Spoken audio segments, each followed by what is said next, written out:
नमस्कार साथियों, smart scholars YouTube channel में आपका स्वागत है। अनुसूचियों से संबंधित दमदार तैयारी के लिए आज हम लोग प्रैक्टिस सेट करेंगे और सुपर 10 एमसीक्यू क्वेश्चन को हल करेंगे।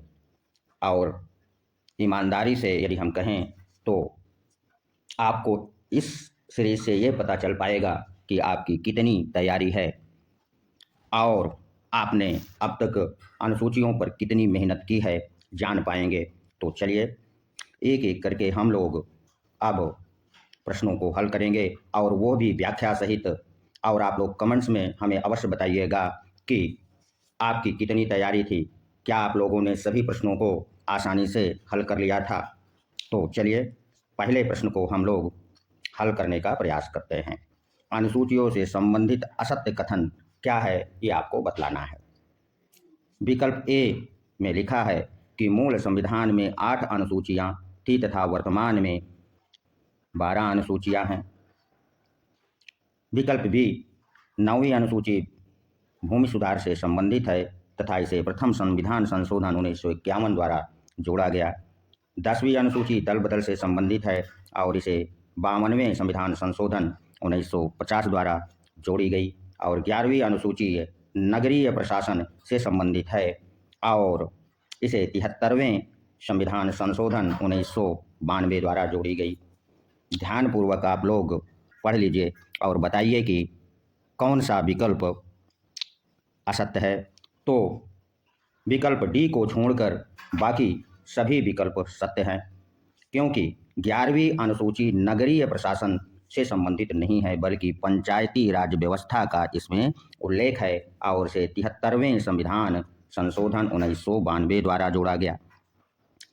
नगरीय प्रशासन का उल्लेख 12वीं अनुसूची में है जिसे 74वें संविधान संशोधन 1992 द्वारा जोड़ा गया। अब हम ए बी सी विकल्पों की भी व्याख्या कर लें कि ये तीनों विकल्प क्यों सत्य है। मूल संविधान में 8 अनुसूचियां थी और विभिन्न संशोधनों के बाद अब 12 अनुसूचियां हैं, ये सत्य है। 9वीं अनुसूची भूमि सुधार से संबंधित है और इसे प्रथम संशोधन द्वारा पंडित जवाहरलाल नेहरू के कार्यकाल में 1951 में जोड़ा गया। 10वीं अनुसूची भी दल बदल से संबंधित है और इसे 52वें संविधान संशोधन 1985 राजीव गांधी सरकार के समय में यह जोड़ी गई थी। और विकल्प डी असत्य है और आपको असत्य छांटना था। तो इस तरह से हमारा उत्तर जो होगा विकल्प डी होगा। अब हम लोग टेस्ट सीरीज के दूसरे प्रश्न को हल करेंगे। उसमें क्या लिखा हुआ है और क्या करना है ये देखेंगे। तो इसमें आपको सत्य कथन क्या है को बतलाना है। प्रथम अनुसूची में राज्यों के नाम, उनके न्यायिक सीमाओं का उल्लेख है तथा इससे संबंधित अनुच्छेद 1 और 4 है। जी हाँ, ये विकल्प भी बिल्कुल सत्य है। प्रथम अनुसूची में राज्यों के नाम, न्यायिक क्षेत्र एवं सीमाओं का उल्लेख है तथा संबंधित अनुच्छेद 1 और 4 है। अनुच्छेद 1 में लिखा है कि भारत राज्यों का संघ होगा, India that is Bharat union of state. कितने प्रकार के राज्यों का संघ होगा, इसमें यह भी उल्लेख है। भारत राज्यों के राज्य क्षेत्र इसमें सम्मिलित हैं। दूसरा, संघ राज्य क्षेत्र अर्थात केंद्र शासित प्रदेशों के राज्य क्षेत्र सम्मिलित हैं। तथा तीसरा, ऐसे राज्य जो भविष्य में भारत में सम्मिलित किए जाएंगे उनका भी उल्लेख है। अब अनुच्छेद 4 को भी आप लोग जान लीजिए कि अनुच्छेद 4 कैसे संबंधित है।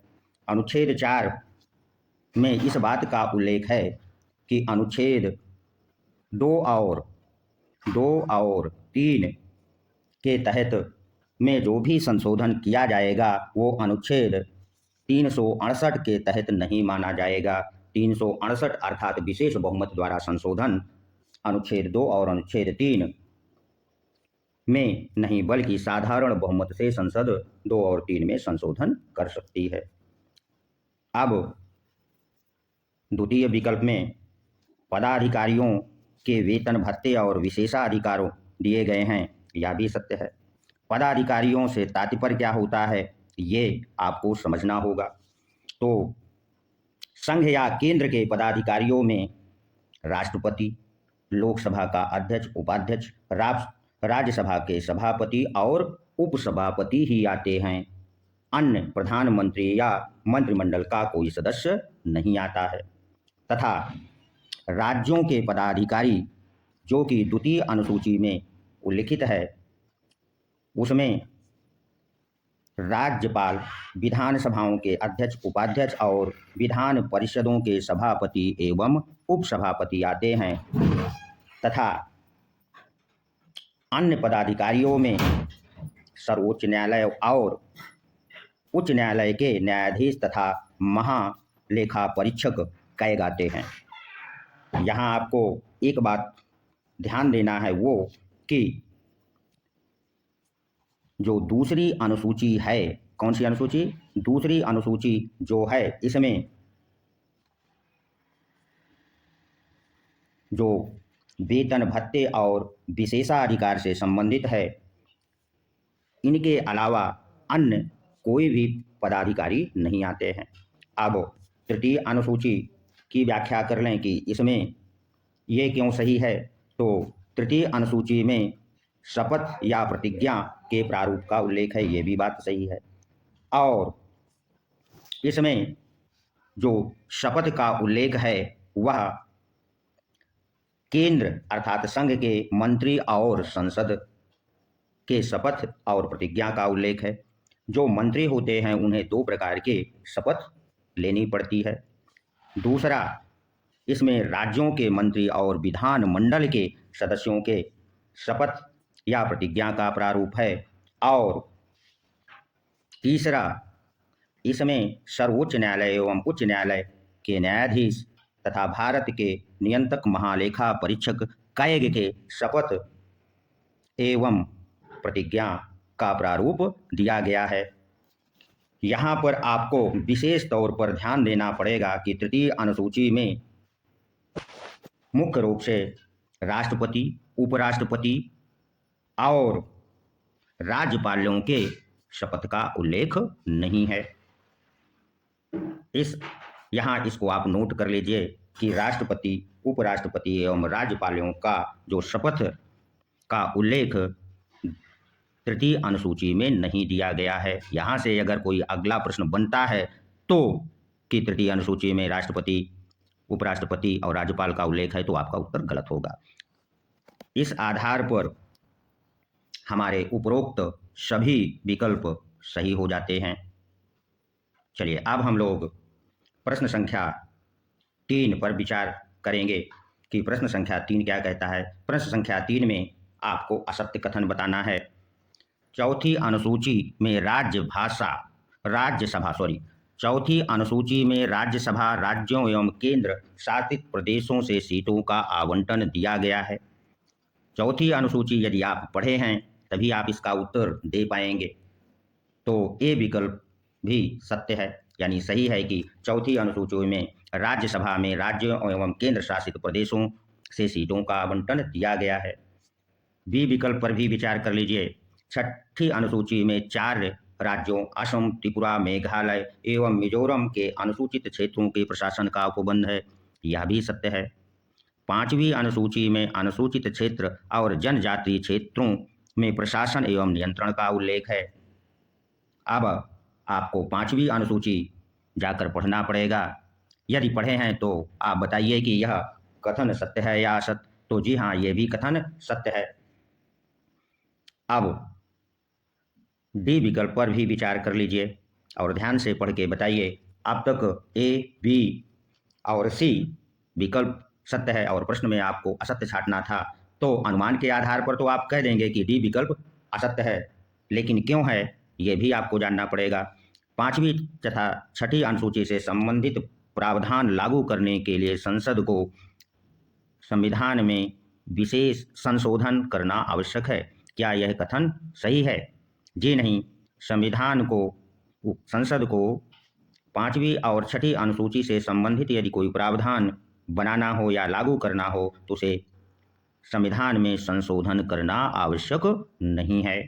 जा करके आप लोग 5वीं और 6ठी अनुसूची को आप अवश्य पढ़ लीजिए। यदि आप इसे अच्छी तरह से समझना चाहते हैं तो हमारा 3 वीडियो अनुसूचियों से संबंधित है, जो कि 8-10 मिनट के हैं तीनों, उसे जाकर के आप अवश्य पढ़ लें। तो अवश्य निश्चित तौर पर हम ये पूरे विश्वास के साथ कहते हैं कि अनुसूचियों से संबंधित किसी भी प्रश्न को आप आसानी से हल कर लेंगे, और इसी यूट्यूब चैनल पर वह पड़ा हुआ है, जाकर उसे पहले देख लें। यदि आपको यहाँ प्रश्नों को हल करने में कोई दिक्कत हो रही है, क्योंकि अब टीजीटी, पीजीटी व किसी भी प्रतियोगी परीक्षा को आप रट करके नहीं पास कर पाएंगे। आपको समझना पड़ेगा, तभी आप उसका सही उत्तर दे पाएंगे, और अधिक से अधिक आपको प्रैक्टिस करके जाना पड़ेगा परीक्षा में, क्योंकि आप पढ़े तो रहते हैं लेकिन वहाँ पर आप संदेह में पड़ जाते हैं कि ये इसमें होगा या उसमें होगा। इसलिए जितनी अधिक प्रैक्टिस किए रहेंगे, वहाँ पर आपको कोई दिक्कत नहीं होने वाली। चलिए अब हम लोग प्रश्न संख्या 4 पर भी विचार कर लेते हैं, या नज़र दौड़ा लेते हैं कि प्रश्न संख्या 4 में हमें क्या करना है।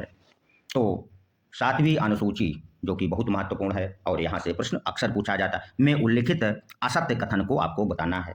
यदि 7वीं अनुसूची आपने ध्यान से पढ़ा होगा तो मुझे विश्वास है कि आप लोग निश्चित तौर पर असत्य कथन को बतला देंगे। चलिए ए विकल्प को पढ़िए। इसमें संघ एवं राज्यों के मध्य शक्तियों के विभाजन से संबंधित विषयों का उल्लेख है। जी हाँ, ये कथन बिल्कुल सत्य है कि केंद्र सूची, राज्य सूची और समवर्ती सूची के विषयों का उल्लेख है। ये भी बात बिल्कुल सत्य है। अब विकल्प बी पर आप लोग विचार करिए। वर्तमान समय में संघ सूची यानी केंद्र सूची से संबंधित 100 विषय हैं, राज्य सूची में 61 विषय और समवर्ती सूची में 52 विषयों का उल्लेख है। आप कमेंट में हमें ये बताइएगा कि मूल संविधान में इन सूचियों में कितने विषयों का उल्लेख था। जरूर कमेंट्स करिएगा। यदि आप पढ़े होंगे तो निश्चित तौर पर सही उत्तर बताएंगे। अब हम सी विकल्प पर भी विचार कर लें। तो सी विकल्प क्या कहता है उसको पढ़िए। अवशिष्ट सूची का उल्लेख 7वीं अनुसूची में नहीं है। अब आप बताइए कि है या नहीं। जी बिल्कुल, ये सत्य है कि 7वीं अनुसूची में अवशिष्ट सूची जो है का उल्लेख नहीं है। अवशिष्ट सूची जो कि कनाडा के संविधान से ली गई है, अवशिष्ट सूची पर कानून बनाने का अधिकार संसद को है, बशर्ते कि वह राज्य सूची एवं समवर्तीय सूची का विषय ना हो। अब ए, बी व सी तीनों कथन तो सत्य हो गए। अब आप गेस कर लिए होंगे कि असत्य कथन कौन है। असत्य कथन में अवशिष्ट सूची से संबंधित विषयों पर केंद्र और राज्य दोनों कानून बना सकते हैं। अभी हमने व्याख्या की कि केवल केंद्र को कानून बनाने का अधिकार है, और वो तब जब वह राज्य सूची और समवर्तीय सूची में उस विषय का उल्लेख ना हो। तो असत्य कथन कौन सा हो गया? डी, और आपका यही उत्तर होगा। अब चलिए हम लोग अगले प्रश्न पर थोड़ा सा कसरत कर लें कि हमारी जो तार्किक क्षमता है वो कितना मजबूत है, या हम कितना पढ़े हैं, उसका भी यहाँ पर मूल्यांकन हो जाएगा। विकल्प ए कहता है मूल संविधान में इस अनुसूची में, कौन सी अनुसूची? 8वीं अनुसूची में आपको असत्य कथन बताना है। ध्यान दीजिएगा, मूल संविधान में इस अनुसूची में 14 भाषाओं का उल्लेख था, किंतु वर्तमान में 22 भाषाएं हैं। ये कथन सत्य है या असत्य? सोचिए और बताइए। जी हाँ, ये कथन बिल्कुल सत्य है। अब दूसरे विकल्प पर विचार कर लें। 8वीं अनुसूची में 3 बार संशोधन किया गया। ये भी बताइए सत्य है या असत्य? तो ये भी कथन सत्य है। ए और बी दोनों सत्य है। अब 3 बार जो संशोधन हुआ है उसको आपको जानना चाहिए।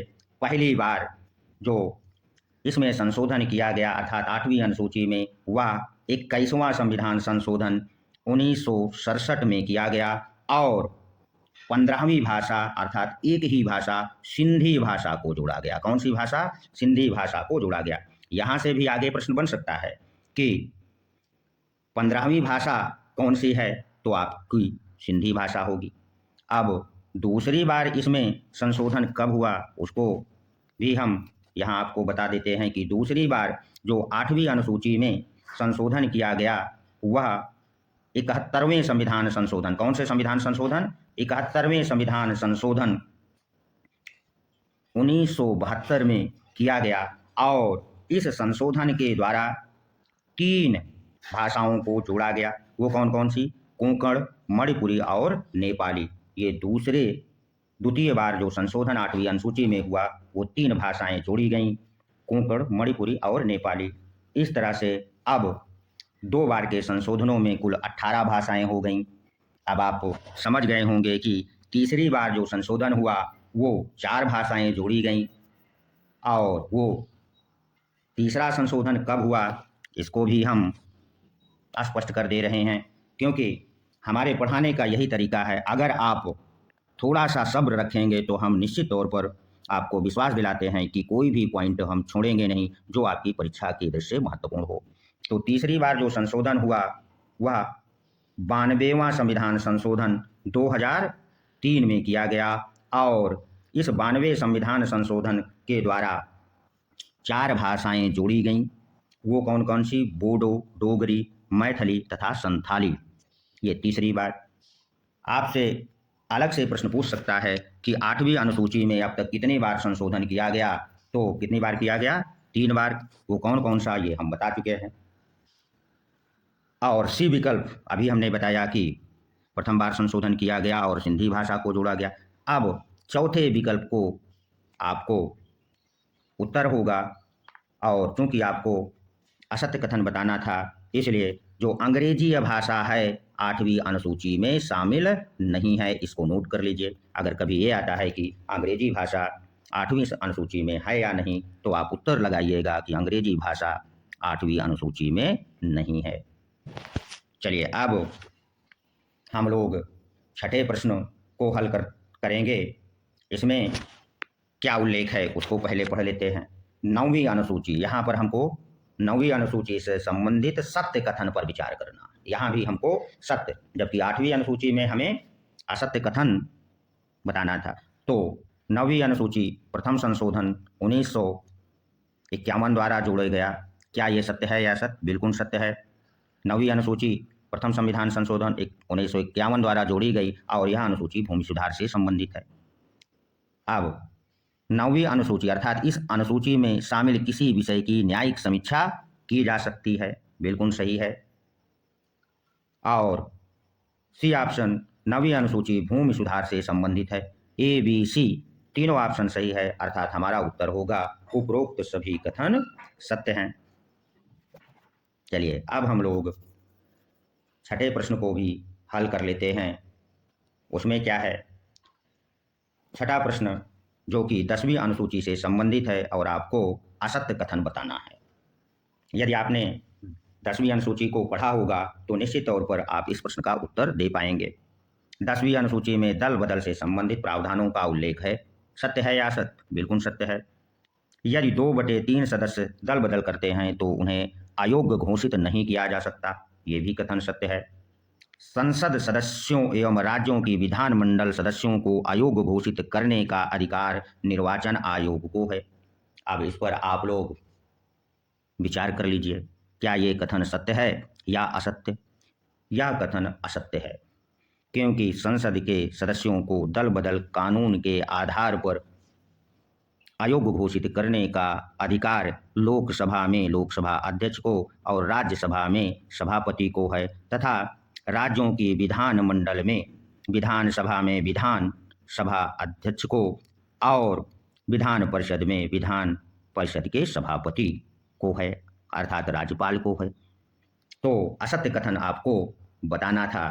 इसका मतलब है कि सी ऑप्शन प्रश्न की दृष्टि से सही है। अब डी ऑप्शन को भी आप लोग पढ़ लीजिए, चूंकि हम व्याख्या सहित सारे विकल्प को आपको बतला रहे हैं। तो अयोग्य घोषित करने का अधिकार राज्यसभा में सभापति को, लोकसभा में लोकसभा अध्यक्ष को और विधानसभा में विधान अध्यक्ष को। ये भी विकल्प सही है, क्योंकि अभी हमने व्याख्या में इस बात का उल्लेख कर ही दिया है। तो ए, बी व डी को छोड़कर सी सी विकल्प ही असत्य है और आपको असत्य कथन बताना था। अब चलिए हम लोग कौन से प्रश्न पर विचार करने वाले हैं। तो हमारा प्रश्न है कौन सा, 8वां प्रश्न, वह भी 11वीं अनुसूची से संबंधित है। तो 11वीं अनुसूची से संबंधित आपको सत्य कथन बताना है, किसमें सत्य कौन सा है। 11वीं अनुसूची 73वें संविधान संशोधन द्वारा जोड़ा गया, यह भी सत्य है। 11वीं अनुसूची पंचायती राज से संबंधित है। इसमें पंचायतों की शक्तियां, अधिकार, जिम्मेदारियां का उल्लेख है, यह भी बिल्कुल सही है। और 11वीं अनुसूची में कुल पंचायत से संबंधित 29 विषयों का उल्लेख है। ए, बी, सी तीनों विकल्प सही हैं, अर्थात हमारा उत्तर डी सही है।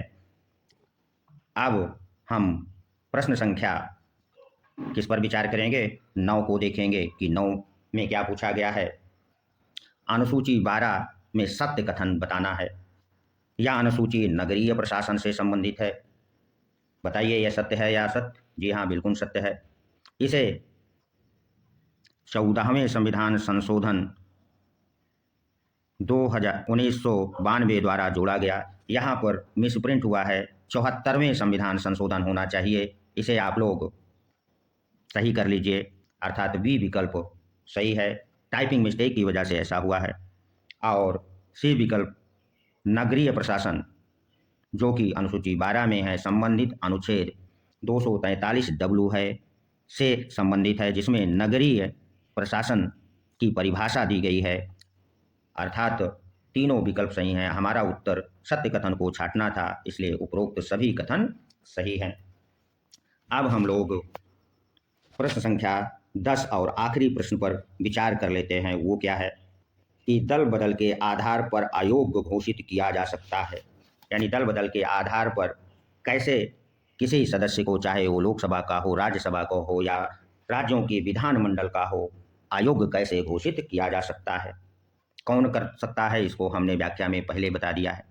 यदि कोई सदस्य स्वेच्छा से पार्टी छोड़ देता है तो उसे अयोग्य घोषित किया जा सकता है। अर्थात किसी पार्टी से कोई सदस्य चुना गया है तो स्वेच्छा से पार्टी नहीं छोड़ सकता। दूसरा, इसका मतलब है कि यह पहला विकल्प सही है। दूसरा विकल्प आप लोग पढ़ लीजिए, पार्टी के दिशा निर्देशों के विपरीत मतदान करने पर। यह भी कथन सत्य है कि पार्टी के दिशा निर्देश के विरुद्ध यदि कोई सदस्य मतदान करता है तो वह अयोग्य घोषित हो जाएगा। तीसरा, स्वतंत्र सदस्य का किसी पार्टी में शामिल होने पर। अब आप ये बताइए कि कोई इंडिपेंडेंट कैंडिडेट है और किसी पार्टी को वह ज्वाइन कर सकता है या नहीं। तो बिल्कुल नहीं कर सकता। यदि वो किसी पार्टी को ज्वाइन कर लेता है या सम्मिलित हो जाता है तो उसकी सदस्यता जा सकती है। अतः उपरोक्त सभी कथन सत्य हैं। और अब आप हमें कमेंट्स में ज़रूर बताइएगा, और वो भी ईमानदारी से, कि आपने कितने प्रश्नों को हल किया है। और आपकी तैयारी यदि अच्छी रही होगी तो निश्चित तौर पर आपने हल किया होगा। यदि इसमें थोड़ी बहुत परेशानी हुई है तो हम इसका समाधान भी आपको बता दें कि इसी यूट्यूब चैनल पर अनुसूचियों से संबंधित 4 वीडियो जो 8-8 मिनट के हैं पड़े हुए हैं, उसे जाकर अवश्य देख लें, ताकि आपकी अनुसूचियों से संबंधित बेहतर तैयारी हो सके। और उसके बाद पुनः इन सुपर 10 प्रश्नों को हल करिएगा और तब देखिएगा कि आपकी तैयारी में क्या परिवर्तन आता है। यदि यह टेस्ट सीरीज आपको अच्छी लगी तो इसे सब्सक्राइब अवश्य कर दीजिए, ताकि हम इसी तरह नियमित रूप से आपको टेस्ट सीरीज लाते रहें और आपकी परीक्षा के लिए दमदार तैयारी होती रहे। धन्यवाद। मिलते हैं अगले वीडियो में।